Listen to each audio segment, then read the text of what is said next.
Before Gaza can rebuild, there's the challenging task of cleaning up the rubble from the devastation caused by Israel's airstrikes last month.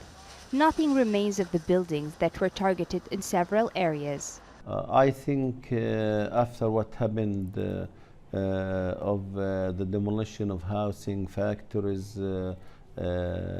infrastructure, the people who lost their houses are still didn't find anything, didn't receive any money for rent subsidy, for buying some clothes, some furniture.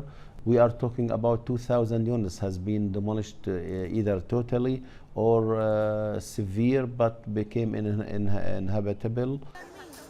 As people here gradually return to normal lives, they still struggle with the same problems they've faced for decades.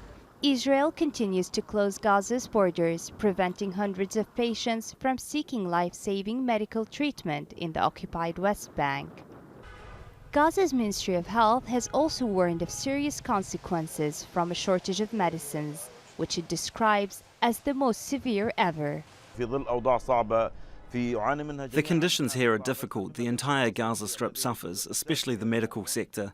It suffers from a lack of various medical supplies. We don't have enough essential medicines.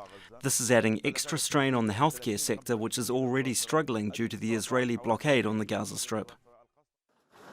Last month, Israel closed the Kerem Abu Salim crossing, Gaza's main commercial trade route, citing security concerns.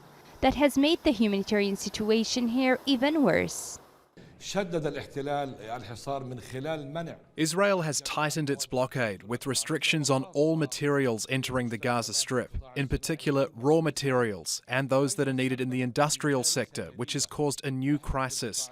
This is happening after a war that has destroyed dozens of industrial facilities, where thousands of workers are now unemployed, adding to the thousands of others who are also out of work. The people of Gaza have long been subjected to Israel's blockade that restricts their movement and that of trade, making life difficult for millions of Palestinians.